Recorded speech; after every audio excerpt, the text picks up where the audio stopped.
Wa fi riwayatin, dan dalam sebuah riwayat, fa innahu ya'ti yaumal qiyamah ala wajhihi thalatha asturin maktubat. Orang yang meninggalkan sholat itu nanti kalau mati di hari kiamat dibangkitkan, dan di keningnya, di jidatnya ini terdapat tulisan 3 paragraf. Paragraf yang pertama tulisannya apa? Ya mudhayyi, wahai orang yang meninggalkan haknya Allah Subhanahu wa taala karena enggak ngerjakan sholat. Tertulis di keningnya, ya mudhayyi haqqillah, wahai orang yang meninggalkan haknya Allah Subhanahu wa taala. Paragraf kedua, ya makhsusan bi ghadabillah, wahai orang yang dikhususkan untuk mendapatkan murkanya Allah Subhanahu wa taala. Wa iyadzubillah. Kemudian paragraf ketiga tulisannya, kama dhayya'ta fid dunya, sebagaimana engkau meninggalkan haknya Allah Subhanahu wa taala di dunia, maka hari ini engkau berputus asalah akan rahmatnya Allah Subhanahu wa taala. Kalau semasa di dunia kita punya maksiat sebesar apapun, jangan pernah putus asa dari rahmatnya Allah, karena Allah bisa mengampuni seluruh dosa-dosamu. Tapi kalau sudah di akhiratnya Allah, selesai sudah. La tai'asu min rahmatillah, ini selesai. Waktu di dunia kita dikasih kesempatan untuk tidak berputus asa dari rahmatnya Allah, ketika sudah di akhirat ya sudah, tertulis di keningnya paragraf yang paling terakhir, sebagaimana engkau meninggalkan, sebagaimana engkau menghilangkan haknya Allah Subhanahu wa taala semasa hidupmu, maka hari ini engkau berputus asalah akan rahmatnya Allah Subhanahu wa taala. Wa iyadzubillah. Jangan sampai kita dibangkitkan dalam keadaan tertulis di kening kita seperti itu. 1 paragraf aja kita sudah takutnya luar biasa. 1 paragraf, apalagi dapat 2 paragraf. Wahai orang yang dikhususkan untuk mendapatkan murkanya Allah Ta'ala, na'udzubillah min dzalik. Bagaimana kalau kita dijadikan orang yang seperti itu? Hanya karena meninggalkan sholat kita bisa mendapatkan murkanya Allah Subhanahu wa Ta'ala. Nah, ini kalau kita dapat murkanya Allah Subhanahu wa Ta'ala, bisa jadi kita jauh daripada keselamatan. Jangan sampai kita meninggalkan hak-haknya Allah yang kemudian menjadikan kita mendapatkan murkanya Allah Subhanahu wa Ta'ala. Datang waktu sholat apapun, sebisa apapun, kita ini dikasih banyak kenikmatan sama Allah Ta'ala, kok malah ninggalkan sholat, kok malah nunda-nunda sholat. Gak pantas. Sebagaimana dulu di zamannya Harun ar-Rasyid. Di zaman Harun ar-Rasyid ini, Harun ar-Rasyid pernah punya sedikit masalah yang sampai menjadikan dia menunda sholat asar. Jadi sholat asar ini biasanya dilakukan misalnya jam 3:04, karena dia masih ada kesibukan ditunda ini. Yang harusnya sholat asar dilakukan secara jamaah jam 3:04 misalnya, karena beliau masih ada kesibukan, ditunda. Maka ketika ditunda waktu sholat asar ini, maka Harun ar-Rasyid didatangi oleh salah seorang ulama yang hidup di zamannya, namanya Abu Yusuf. Abu Yusuf ini datang bawa gelas, isinya setengah, airnya itu setengah gelas. Datang kepada Harun ar-Rasyid, assalamu ala amirul mu'minin, ucapkan salam, dijawab waalaikumsalam. Maka Abu Yusuf berkata, wahai khalifah, wahai amirul mu'minin, andai kata dunia ini kering, gak ada air, hujan gak turun, orang banyak yang mati gara-gara kehausan, dan saya punya air setengah gelas ini, yang kemudian air ini bisa kau minum, maka kau akan bayar berapa kepada saya? Kata Harun ar-Rasyid, kalau keadaannya seperti itu, saya bayar dengan setengah harta kekayaan saya. Ini setengah harta kekayaan saya ambil buat kau semua, yang penting saya bisa minum. Kata Abu Yusuf, kalau setelah kau minum kemudian kau tersedak, orang minum tersedak, keselak, yang sampai kau tuh tidak bisa nafas, hampir mati gara-gara air ini, kemudian ada seorang tabib yang bisa menyembuhkan engkau dari tersedak tadi, sehingga engkau terselamatkan dari kematian, kira-kira tabib itu mau kau kasih apa?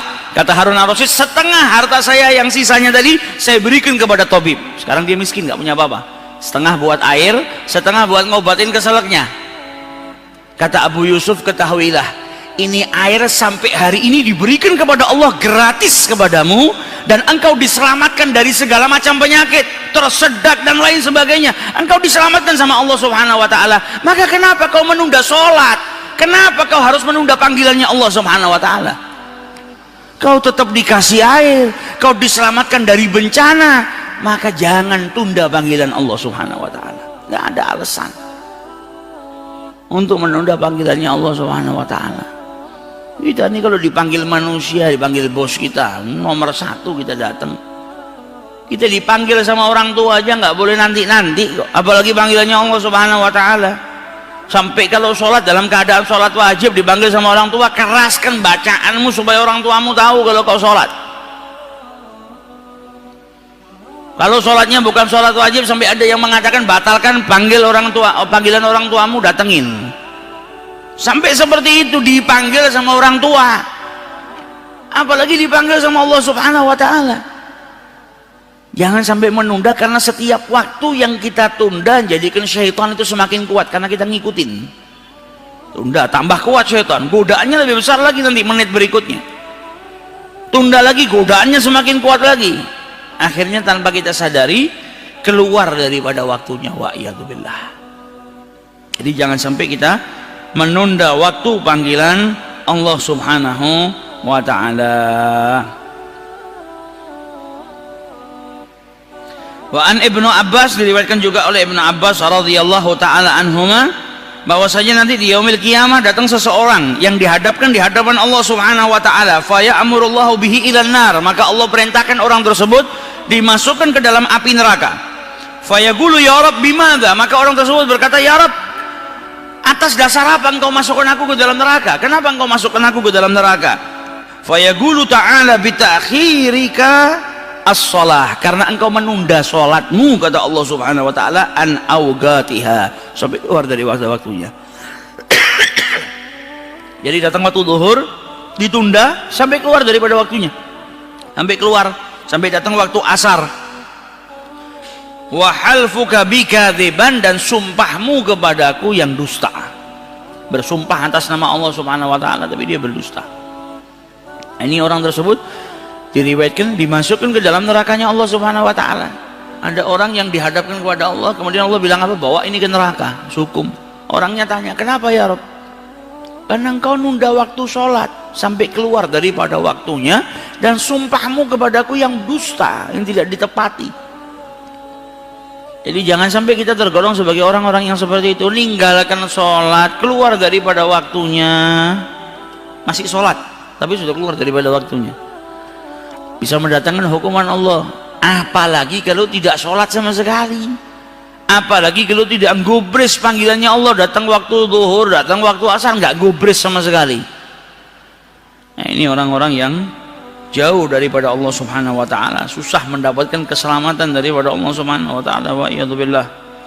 Qala ba'dhum aidan, kemudian diriwayatkan juga daripada Rasulullah sallallahu alaihi wasallam, annahu qala yauman li ashabihi, pada suatu hari Nabi pernah berkata kepada para sahabatnya, qulu Allahumma la tada' fina syaqiyan, katakanlah atau bacalah doa ini, Allahumma ya Allah, la tada' fina syaqiyan, janganlah engkau tinggalkan kepada kami seseorang yang celaka, wala mahruman, dan seseorang yang mahrum, yang terhalang, yang diharamkan oleh Allah Subhanahu wa taala. Kemudian Nabi bertanya, atadruna manisyaqa al-mahrum, kalian tahu enggak siapa orang yang celaka, yang mahrum, yang diharamkan oleh Allah Subhanahu wa taala?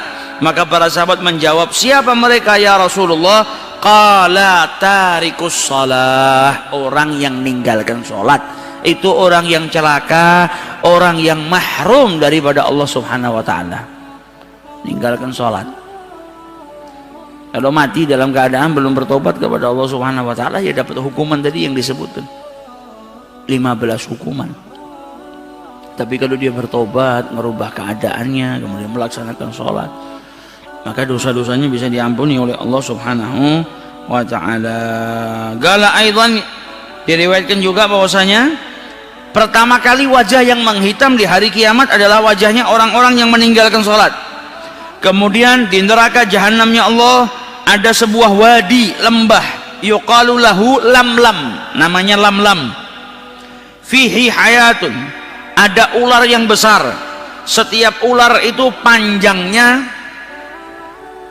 seperti lehernya unta, besarnya tuh ukurannya seperti lehernya unta, dan panjangnya sepanjang perjalanan 1 bulan.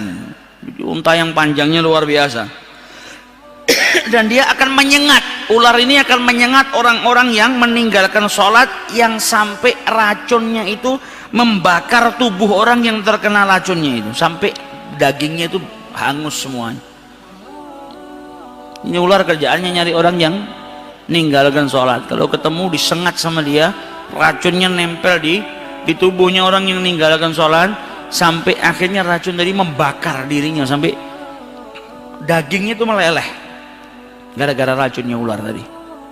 Wa'iyatubillah. Azab demi azab, siksaan demi siksaan didapatkan oleh orang-orang yang meninggalkan sholat, tidak memenuhi haknya Allah subhanahu wa ta'ala.